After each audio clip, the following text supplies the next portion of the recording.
X-Men. Get it!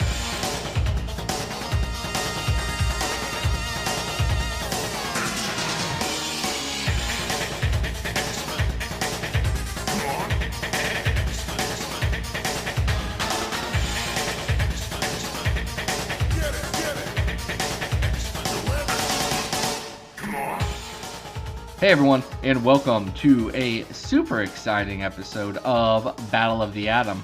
This is the weekly podcast where I, Zack Jenkins, and my co-host Adam Reck go through three X-Men stories, and we talk about them, and then we tell you where they rank compared to all the other X-Men stories in the history of X-Men stories, which is a long, illustrious history. Adam, how are you today?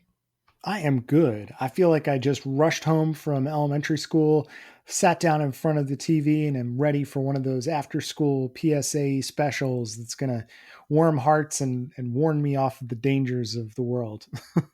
Yeah, that's the thing. We're covering, I don't want to say these are all afternoon specials, but they're all, after school specials. A little bit. They got a feel to them. That's because someone on Patreon requested the first story on our list, which is going to be Amazing X-Men Volume 213. And I have a very, very bad confession to make about this. Oh, which I was is? looking. I can't figure out who actually requested this, but I know it happened. Oh, I've been no. looking I've been looking through all of my DMs on the patreon.com slash Xavier Files, and I cannot figure it out. So whoever you are, let us know and we'll mention it in the next episode. But we especially appreciate you, even if your name will be lost to the sands of time. Oh, that's terrible. Sorry, I mystery feel person. so bad. I spent like 20 minutes digging through all the messages and I couldn't for the life of me find it. And then my lunch break was over. Well, in mystery person's defense, I think this is an interesting pick. I had stopped reading Amazing X-Men before I got to this point, and then I think I picked it up for the Wendigo arc, but I had missed this issue, and it's pretty good. I think it's got some good stuff going on in it. Yeah, this is an issue called Charm School. It was more or less a fill in written Mm-hmm. by James Tynion IV, who you'll know from DC and writing a lot of Batman stuff, with pencils by Jorge Jimenez, who is another guy probably better known for his DC work than any of his Marvel stuff. So it's a interesting creative team, all things considered. Yeah, and the setup is pretty simple, and that is that I am I saying this right? Is it Anole? Is that how you It, say Anole's name? so I thought that for a really long time, and then I heard other Yeah. people say it. So then I went on to the Google because it's the name of a lizard. I believe Oh, it's Anole, Anole. Okay, that sounds prettier. like I like that. Anole. Well, I mean, Yeah. here's the thing. It's a lizard. It's a real thing. So there is an Yeah. appropriate pronunciation of this. Yeah, so anyway, this is a story about Annalie, who is one of the younger X-Men. He is a green lizard boy, Hmm. and he is canonically gay. And he is not at the school, and our good old blue boy Nightcrawler gets worried. Yes, and it seems as if North Star has allowed Anoli to play hooky a little bit so that he can go on a date. But Anoli is chickening out a little bit, and for good reason. I think he's feeling some of the pressures about his appearance and his sexuality, and it's up to Nightcrawler, who has always struggled with his appearance, and North Star, who has a big part of his storyline has been his sexuality, to go and sort of help Anoli get through this crisis Which of self. which I got a couple of thoughts on that. One, Mm-hmm. if I am Tinder date and I don't know that Anole is a green lizard man, I feel like that is perfectly good grounds to say this isn't my type. Like Mm-hmm. like that's a pretty big thing to omit from your profile.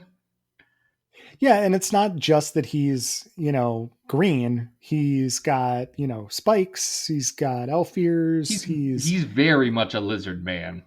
his right arm is kind of like this spiky, bulky thing. Well, yeah, because he got his Um, arm cut off in hell, and then it regrew. Duh. yeah. So, there's a lot of visual stuff going on here, but he's got a lot of insecurities. And this is complicated by the fact that one of Mastermind's daughters, uh, and this was news to me that there were multiple lady Yeah, masterminds. there's I didn't Mastermind know and this Lady before this Mastermind. issue. But then they describe her as being one of multiple Mastermind sisters. Yeah, there's Mastermind and Which, Lady Mastermind.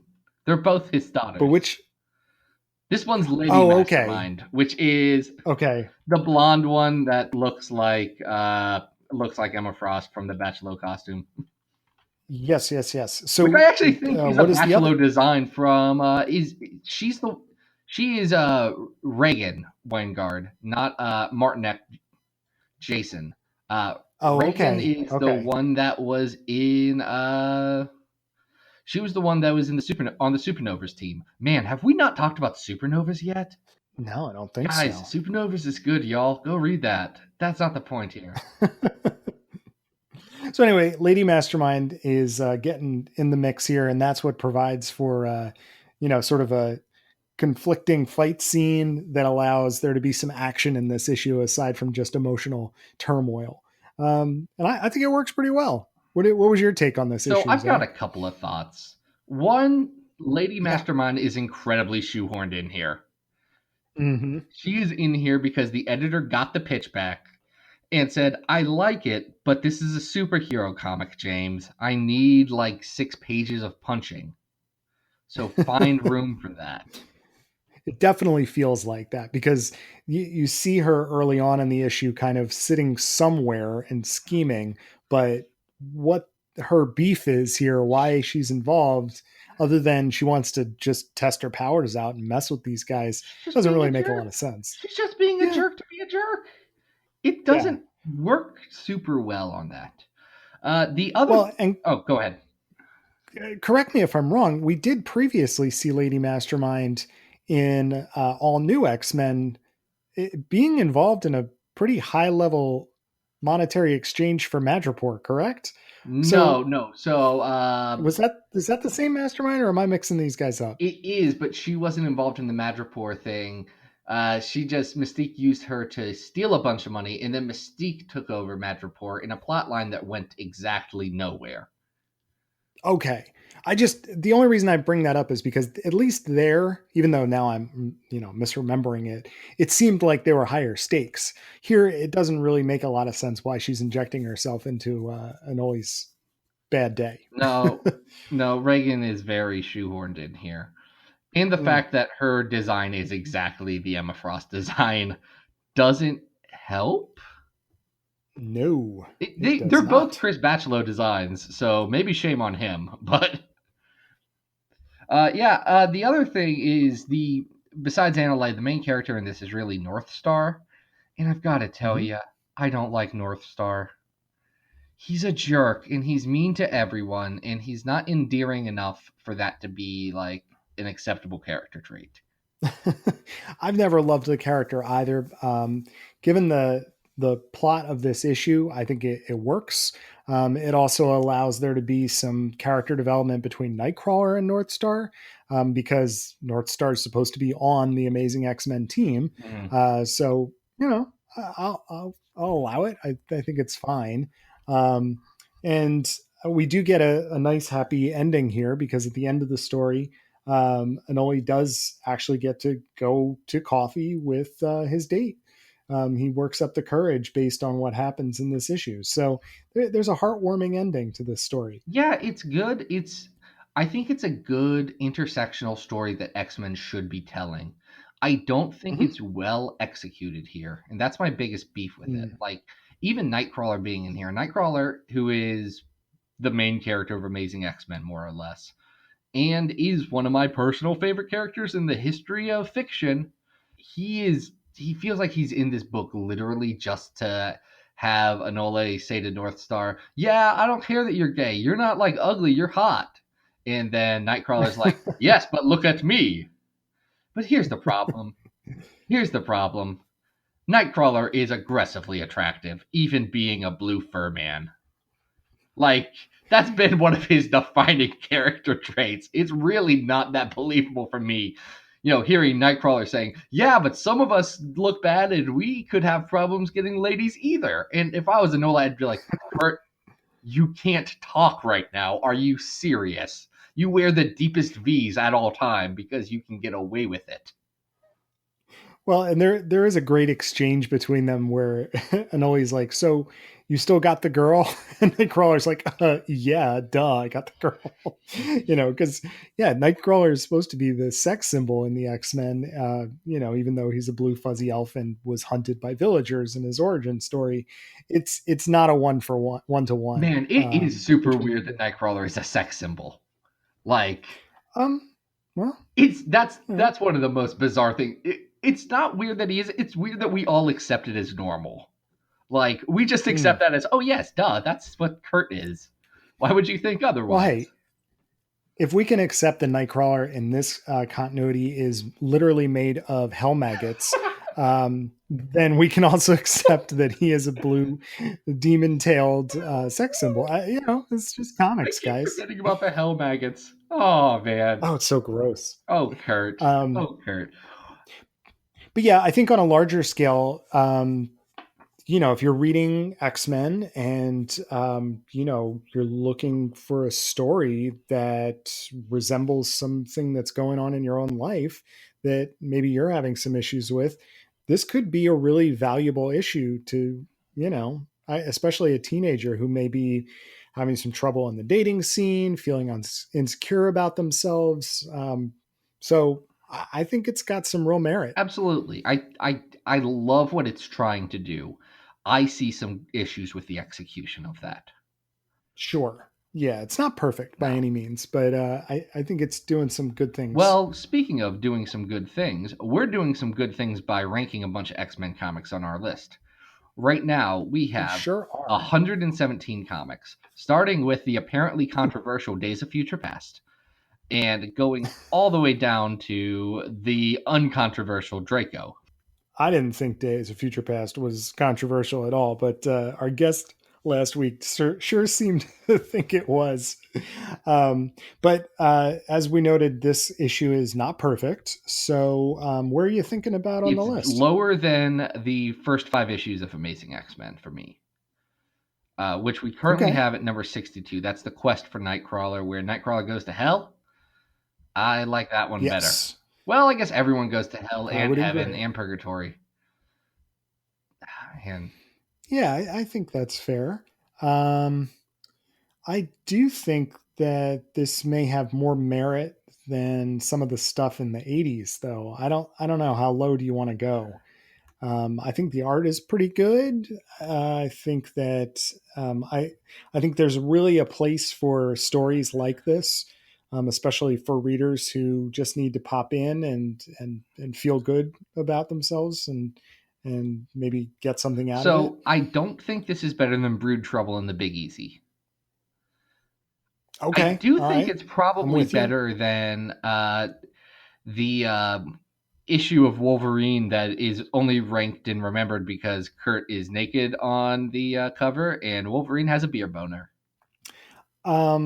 I think that this might make a good 86 because I think that it's better than the Final Sanction Phalanx Covenant, and I also think it's better than the arc of Jeff Parker's Exiles that we covered recently. However, I might hesitate putting it above the tour of the X Mansion that Kitty Pryde does. That's a Claremont Cockrum joint. That's not a bad company to be in. That also just got added to that app. Oh, did it? Yeah, it's on this week on the Marvel Unlimited. I guess as you listen to this, it'll be last week. But maybe look it up and don't get discouraged that the first chunk of it is a reprint of Giant Size X-Men #1. Yeah, keep on swiping, people. Yeah. So that puts this as our new number 86, Amazing X-Men Volume 2, number 13, Charm School. Nice. That brings us to our very next story, which is another recent story. We're actually Mhm. staying pretty recent for both of these, or for the first two here. This is Extraordinary X-Men number 17. This is an IVX tie-in, Oh and boy. we don't need to get into our feelings on IVX because I already know that that's going to be a future episode. We have it queued up at some point. But for people who don't know, the Inhumans released a death cloud on accident, and then it started killing mutants, and the mutants didn't love that. So they kind of got into a little fight. And this picks up right before the mutants launch the first real blow. Yeah, and essentially the pitch in Extraordinary was that to really cordon themselves off from the evil wafting Terrigen mists which are floating around on the planet, they've moved the Jean Grey school to Ileana's Limbo. And now inside of this, they've set up a refugee camp. Um, so we have people who are ailing to on the verge of dying from the mists. And that's what the core of this particular issue is about is one family who there's a pair of sisters and a mother, and the one sister is basically on her deathbed, but her dream has been to join the X-Men and meet Storm. Yeah, this is written by Jeff Lemire with some pencils by Eric Koda. Koda is someone whose work I've liked as I've seen it. He's been a fill-in on a handful of X-Men stuff, and I think this issue is his strongest work. It is so good. There's a moment at the end that is a pinup of Storm, and it is so incredibly powerful. It's one of my favorite images of Storm, period. Yeah. And Lemire is a writer I love. Lemire is arguably my favorite working writer in comics right now. I adore his stuff. He's one of the very few comic creators to write something that has made me tear up. Mm. He is a he is one of my absolute favorites. His X-Men work leaves a lot to be desired.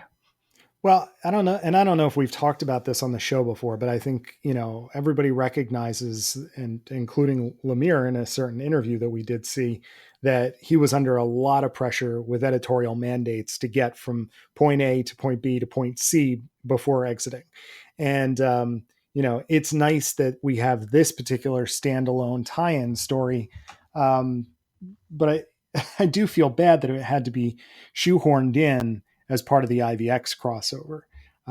Because I think if Lemire didn't have those pressures, it would have been interesting to see where he took the book in different directions. Oh, absolutely.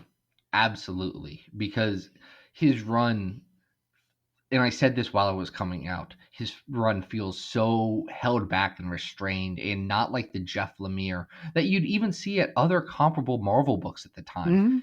Mm-hmm. His Extraordinary X-Men run feels so much worse than his Old Man Logan or his Moon Knight, both of which were excellent books that played around with a lot of good ideas and felt like more traditional Jeff Lemire comics that are kind of sad, make you think, and have a real human heart to them. And that's something that was missing from his X-Men stuff. And you got it in bits and pieces. The stuff with Spania, for example, or whatever her name is, the girl that lives in Ileana's sword now that we just don't talk about. Sapna?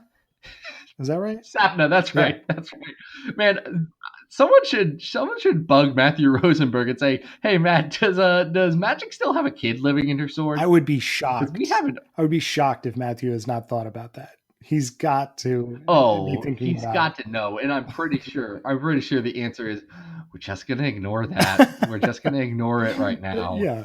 That's a Or weird, in his weirdly genius, big he's plot got point. something cooked up that would solve that particular weirdness. But That would be good. given all of the editorial mandates that surround Lemire's run, it's nice to see a standalone issue like this where we start to delve into. And there was a short brief story in in the recent X-Men Gold Annual that got into this as well. And the idea is that the X-Men don't exist in a bubble. You know, that they are well known, they are famous, and they are adored by certain parts of the population, even if they are despised by others. So this little girl who's suffering inside this tent, that's all she wants. She wants to meet her idol and be a part of the team, and she gets to have that wish granted before she passes. And it's a really powerful, quick story. Yeah, what I think the story works really well. I think uh, you know, Alicia, who's the sister, and Lucid, who is the X-Man who passes away. I think they're very powerful characters, and you get a lot of the story of the mutants who don't get to be people who run around and fight supervillains all the time. Because you get Alicia trying to find Storm, and obviously the X Men are going through a lot right now, but she can't get the light of day or the time of day from any of the popular characters. Glob Herman won't even talk to her because she's not part of the clique. Like it's very resonant, and it makes you rethink the X-Men's particular role in, the mutant society is large. And I think it works really well. It's a well-constructed story. It reminds me of so many Jeff Lemire things because a lot of his work outside of X-Men is tinged with loneliness. Like Mhm. there is a series he did called Essex County, which is about several generations of a family in Canada, and the whole thing he writes and illustrates it, and the whole thing is just it's this moving human portrait filled with lonely people, and it's I don't know, you get a lot of that Jeff Lemire in this story, which I love. You don't get it a ton in the rest of his run, but in Extraordinary X-Men 17 he does a real bang up job of it. Yeah, I really appreciate that there's like the Alex Ross Marvel's approach, Busiek. Um, there's one panel in particular where the sister almost gets, it looks like she's almost getting stepped on by Cerebra, the giant sentinel who's a member of this lineup. And I like this approach. I think we were talking about this during um, the X Mansion episode. What was that? 2 episodes ago. That fish out of water stories in the X Mansion are few and far between, but fish out of water, or strangers interacting with the X Men are also few and far between. So it's nice to see just how weird this team is, how stuck up this team might be without realizing it, just to your average person. And Storm gets a chance to kind of redeem herself in the eyes of this kid who sees her for every aspect of her personality. Yeah, and to me this right here, take everything else aside, this is the moment where IVX does not become a, both sides have good points conflict. Mm-hmm. And I feel like that was Lemire's entire point in this, is that this is not a one side is has valid points and the other side also has some valid points. This is as cut and dry as an event comic can get. The Inhumans are, through their negligence more than anything else, they are causing deaths of children who are innocent, who have nothing to do with anything, and they refuse to stop it. And the righteous fury that Storm has in the last like 5 pages of this book after Lucid passes away, it's some of the best written Storm stuff in years and years. It's so good, so powerful, and it reminds me how excited I was for the start of IVX and how Mm-hmm. utterly disappointed I was by the end. Well, without getting too much into the miniseries, I think you're highlighting what some of the core issues with that crossover were. But when we actually cover it, I think we can get more in depth. But you're right. There's a lot of buildup in this issue of like things will never be the same, blah, blah, blah, blah. Well, okay. Well, they are. Um, but Yeah, you're right. very quickly they are all the same. Yes, yes, but this as a standalone to get you pumped up for the crossover is really effective.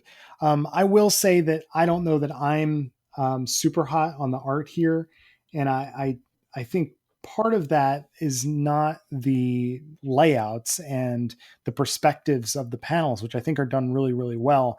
I think part of my distaste for this might be the coloring of this issue. There's a certain technicolor quality to some of the panels that I don't think really matches the mood of the story. It depends on the page. The end of the story, there's that double page spread, the krakoom of Storm calling down the lightning and the thunder, which works really, really well. But there are some pages here that just, I don't know, it looks rushed in areas, and it's not what we're used to seeing in an X book. Um, I don't know how much of a real issue that is. I think it's still a pretty solid issue. Yeah, So maybe we should. Yeah. personally I'm a fan of this art, but I can understand why people wouldn't love it. Mhm. Like I'm not, if you saying that I didn't like the art in this, I'm like, oh, okay, I get it. I disagree, but I get it. There's plenty of artists who are, that I love, that there's people who don't like it, and I can't argue with it all that much. Yeah, and just to be clear, like there's some really smart layouts here. There's some really smart perspectives in the panels, and it just, I don't know. There's an unfinished quality about some of the panels and some of the coloring. Like there's a panel with Forge that kind of looks like his chest is, just kind of like scribbled in, and Hmm. there. I don't know how fast the turnaround was on this issue, because I know that that's a limitation, but it seems like maybe there was a quick deadline here that they had to get this one in. So let's talk about the list. I Yeah. have where I'm looking on the list, but I'd like to hear what do you think the floor for this is? Where do you look on this list and say, well, I know it's better than that? Um, I'm looking in the 70s as sort of like the lowest. I think the storm writing here is very strong. I like the sort of make a wish aspect of the outsider family coming into this. I think it's a really strong intro and build up into the IVX crossover.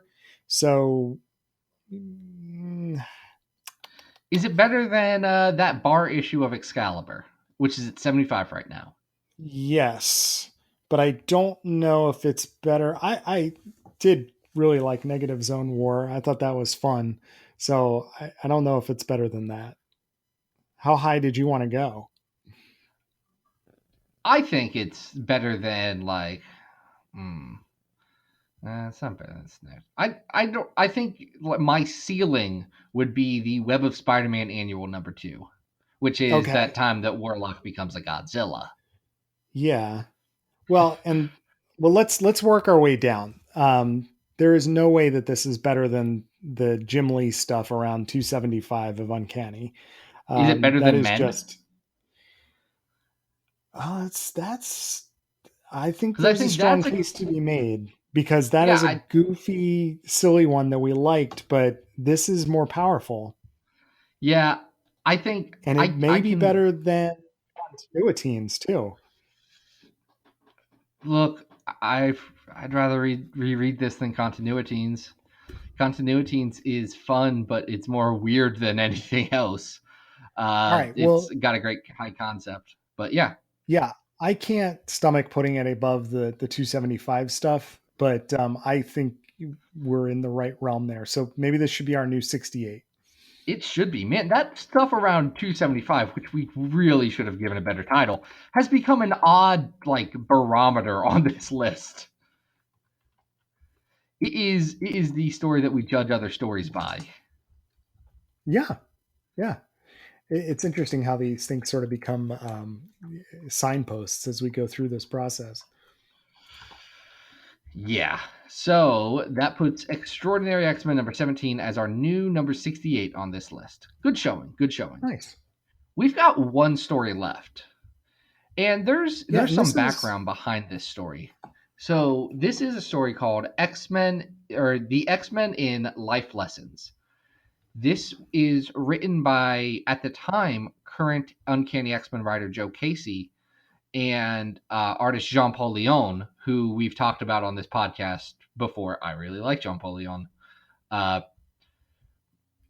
and it was done in tandem with an organization called the Starbright Foundation, who they are a group that helps, a charity that helps out children who have debilitating diseases and helping them cope with them. So this one was specifically set up for children who were burn victims, and it was printed in both English and Spanish and distributed for free to burn centers, hospitals, support organization, burn camps, and schools, trying to just get this message out there to kids using some very popular characters. One I want to just pull a couple of quotes that were in the initial press release for this because I think it speaks to the intent of this book. Steven Spielberg, who's hold on, I didn't check this name beforehand. you didn't know it was the Steven I Spielberg? don't know if it's the Steven Spielberg. This It may be is. this is the Steven Spielberg. So that one. Yes. Yes, it's the So Steven Spielberg and the General H. Norman Schwarzkopf, which took me by surprise when I flipped this open. So this has a good pedigree as far as this charity being filled with some pretty high up people. I feel like in this press release though they would say Starbright Chairman Emeritus Steven Spielberg. You know, the guy from ET. I think his reputation precedes him. Well, there's so we ran into this situation with the last essentially charity comic we did on this, the Heroes for Hope, where the logo was designed by Janet Jackson. No, not that one. Not that Janet Jackson. Janet Jackson, the logo designer who's done many Marvel logos. That one threw me for a loop the first time I saw it too. So this one is actually that Steven Spielberg, Yes, which yes. that's news to me. But what he says is, we are very proud of this book and hope that after reading it, kids realize that being a hero has more to do with what you do, what you say, how you think, and how you act than it will ever have to do with how you look. And EIC of Marvel, Joe Quesada, said, when Starbright approached us with this idea, we realized the perfect characters to deliver a message of self acceptance were the X Men. As mutants, they have learned to do good despite being labeled as different. And, so I'm not going to be mean to this comic because that's so much nice things. And also, it's not really a comic that deserves a ton of ridicule based on content. It's really good. I Yeah. it you know what's interesting about okay, so let's just give a quick synopsis of what happens here. The main character of this book is a new X-Man, a high schooler by the name of T-Ray, who His name's has what do they Terry. call it? Can we Bio vibration powers. Yes. What's that?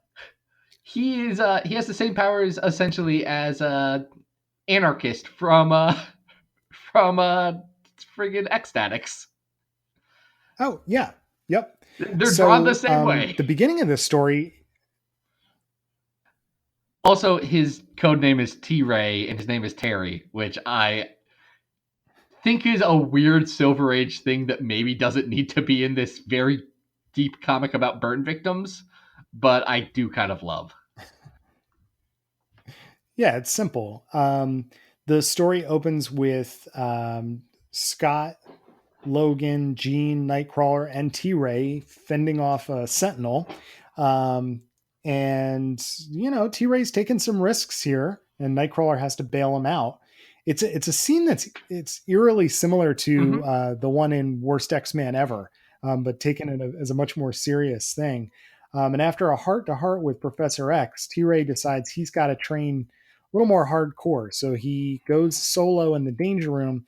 Nightcrawler has not fixed some electrical issues there, and it causes Terry to get some pretty nasty burns that extend up to the Yeah. right side of his It's face. I wasn't sure what to expect with this comic because I picked this up at a con in a quarter box. Like I said, oh, I've never seen this. This gets added to my pile. Hmm. This gets added. This gets added. And then I moved on to issues of Marvel Comics Presents. But so I wasn't sure what to grasp when I, was reading this in between weird issues of What If. But they don't pull any punches. They legitimately don't. It's a heavy story because after all this, Terry has to go. He It leaves the X Men. is. He doesn't want to deal with the way that he looks, and he leaves the X Men, goes back to school because teenagers are terrible. He has a really rough time at school, gets picked on because of this, and then Magneto shows up and tries to recruit T Ray to join his brotherhood because he's like, well, you're disgruntled and humans kind of hate you. Also, this seems like a really good way to get back at my ex. Uh,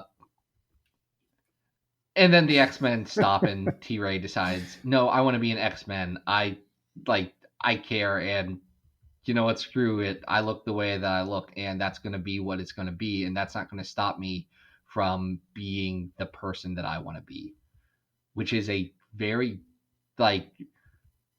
Remember how we said that X Men Heroes for Hope was very well intentioned but not well executed? This is both. This is both well executed Yes. and well intentioned, and I appreciate that a ton. It is.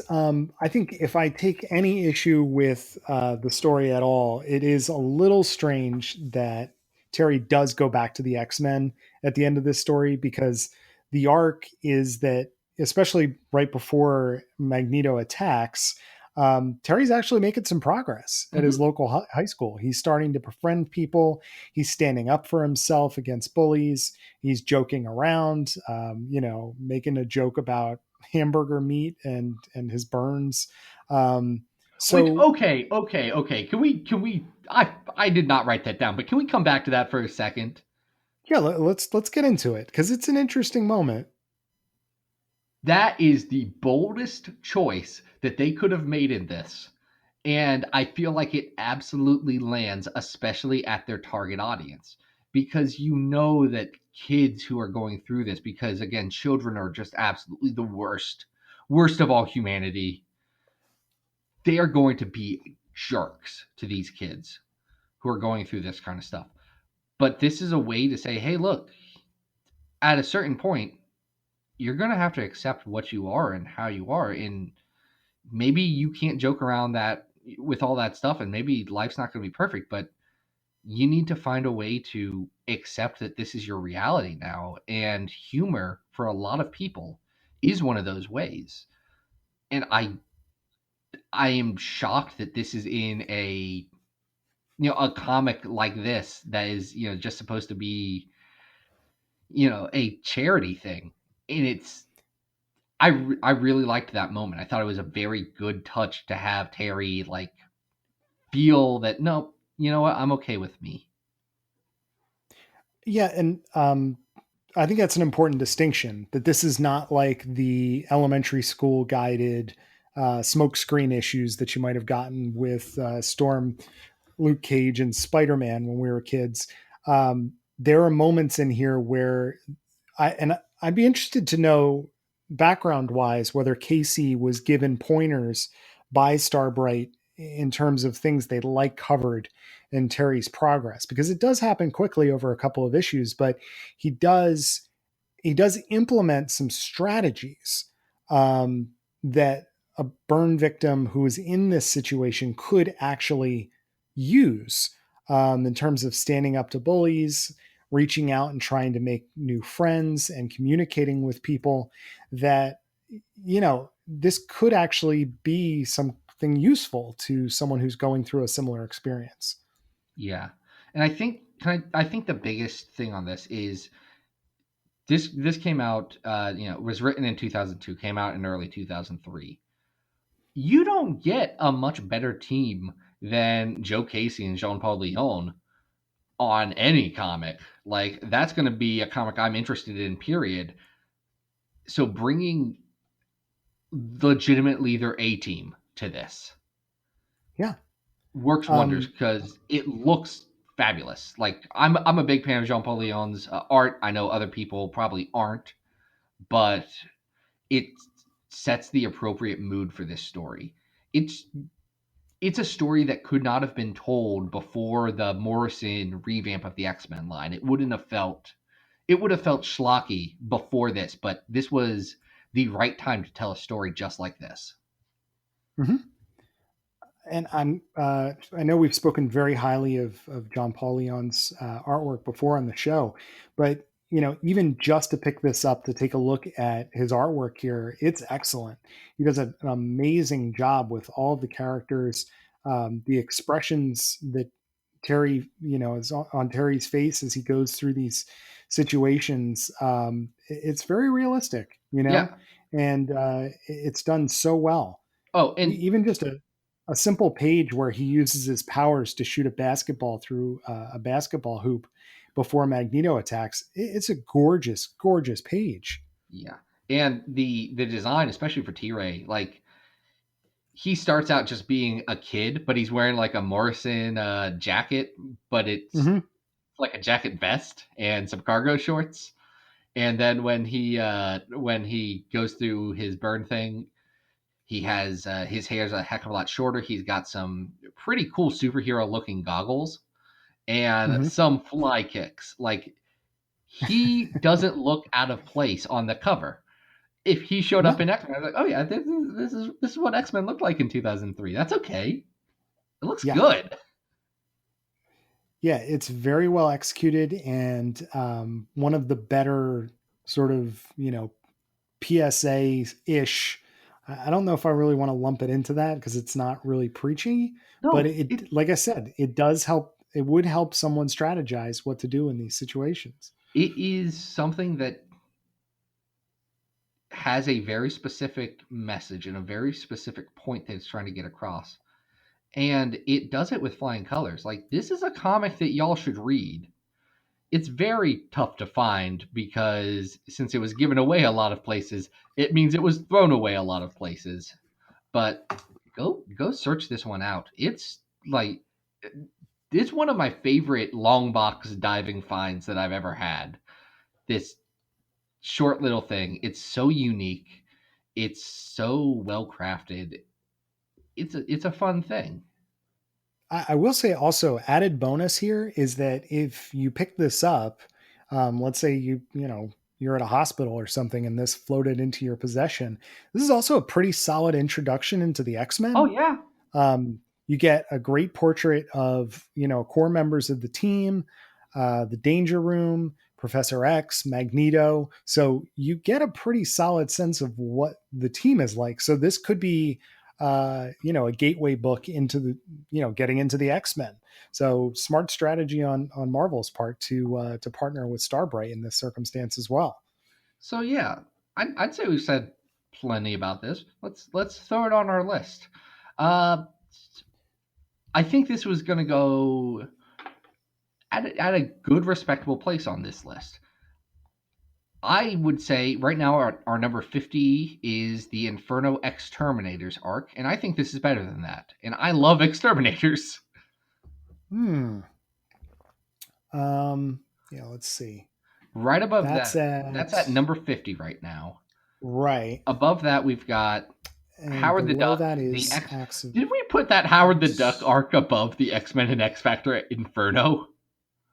yeah. That's why people are mad at us. Okay, that makes sense. It's obviously right, but this is probably not as good as Inferno. I hmm, I don't think I would put this above Uncanny 244 Ladies Night. No, Um, I. well, let's get the elephant in the room here. Is this better than X-Men X Factor Inferno?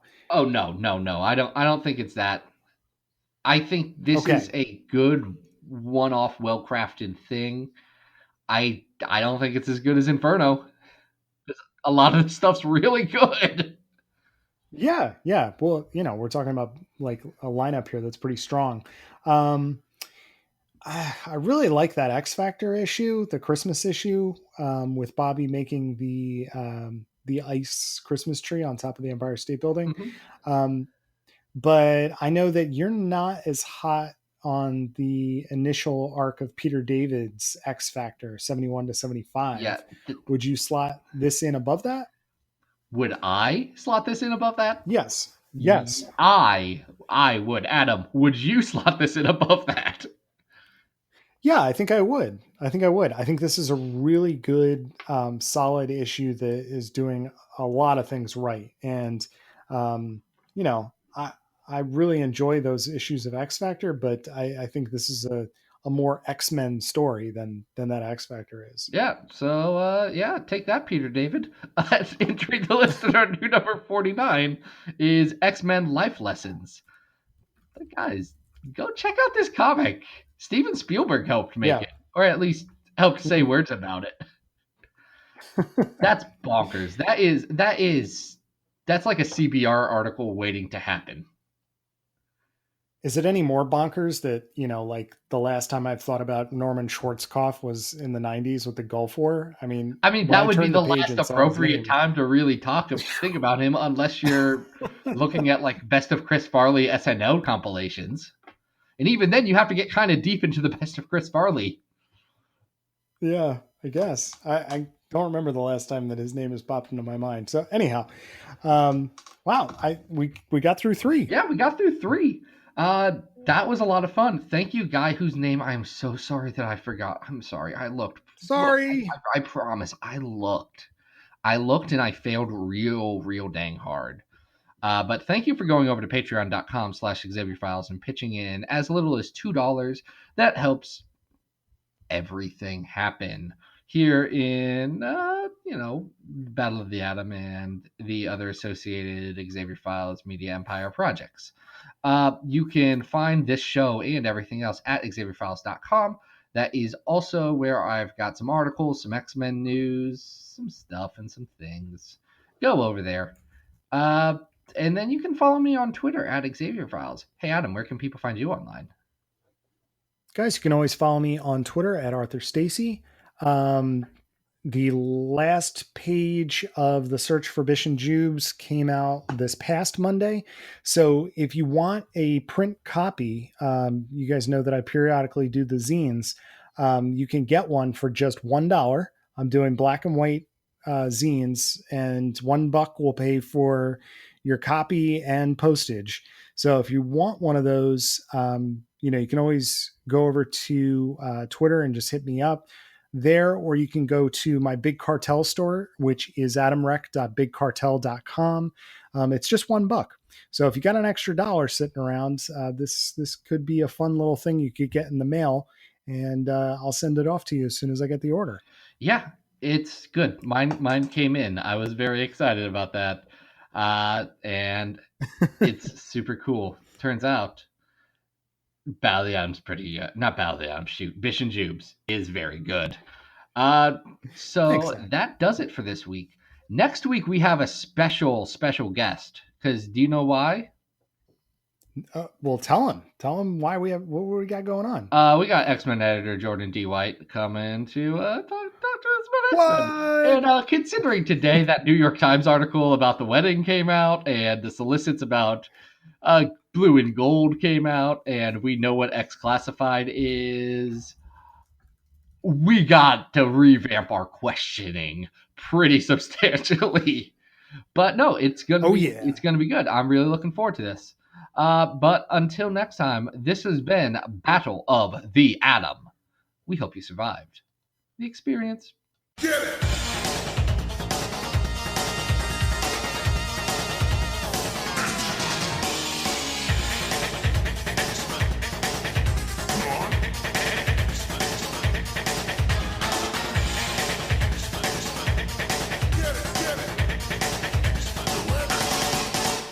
Anole. Anole? Hooray. E or A? Anole. At the end. Anole. Okay. Anole. So Anole, Right. I guess. So should we just skip the pronunciation part and jump right into it?